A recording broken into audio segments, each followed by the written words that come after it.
Hi and welcome to the gwEmbassy. I'm gwEm. So we're using my streaming setup tonight because I already had it set up. I've just done a stream. I had a request after the last video from PS Healy 69 who wanted to have a more full breakdown of how the last Scouse House Jam went.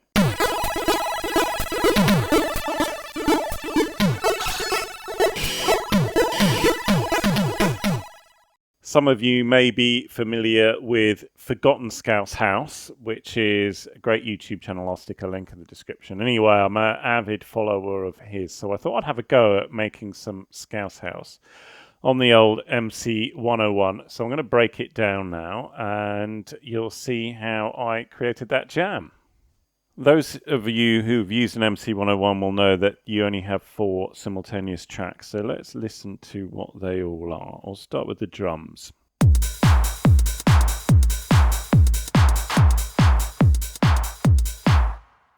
Now that's one of the built-in kits, but I have made quite a few changes to it. You can hear the panning. I've added shuffle and I've changed the kick drum to make it sound a bit bigger. It's also going through one of the limiter effects. Track 2 is the Donk. The Donk is quite a tricky sound to make on the MC101. For some reason, there's just not that many Donk presets. There are some, maybe like a handful of them, maybe 3 or 4, I want to say. I've been through all of the synth basses.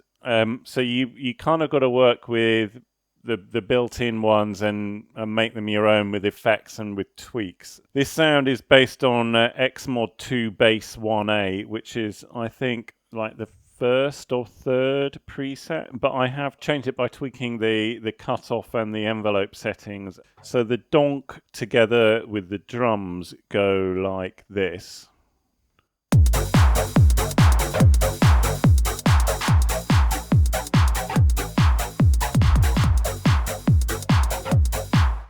The swing I've got sent to 20%, so there's quite a lot of swing. Let's go on to track 3 now.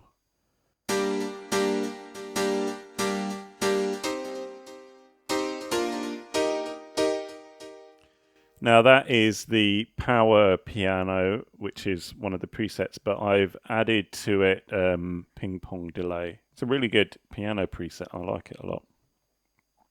And on track 4, we got the acid line.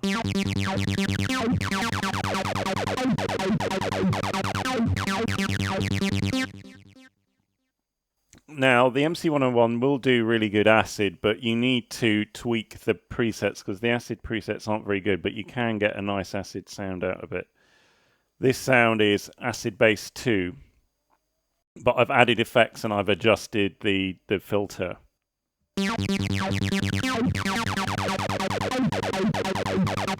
And it's got a motion designer LFO to sweep the cutoff, and I carefully tuned the value so it wouldn't go too low or too high.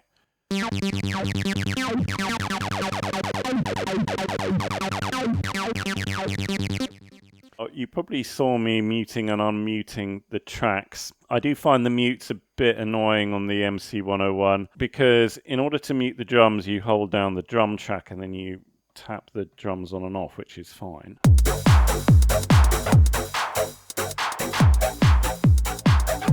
But then if you want to mute and unmute the other channels, you've got to switch from holding down track 1 to holding down clip and then turning the tracks on and off. And it's very hard to make that transition quickly. So you mute one of the drums and then you might want to like unmute one of the other tracks. It's quite hard to do that in time.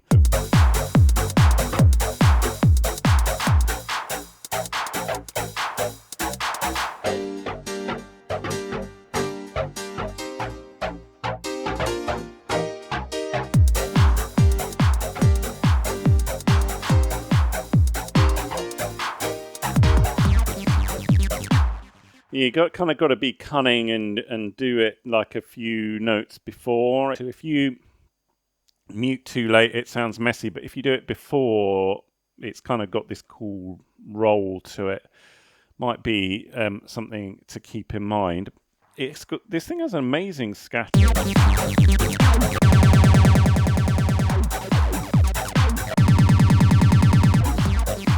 But if you want to do scatter and then unmute something, is even harder than going from the drum mute to the track mute, doing the scatter and then muting and unmuting.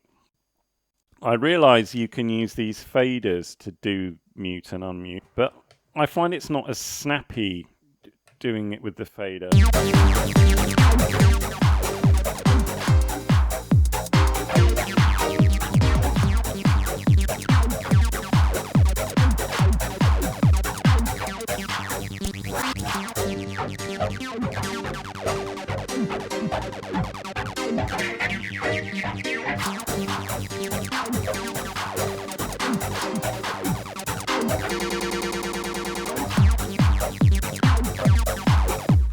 Some of those weren't too bad, but it would be better if the mutes were just on buttons, or there was like a mute setting where I can turn things on and off.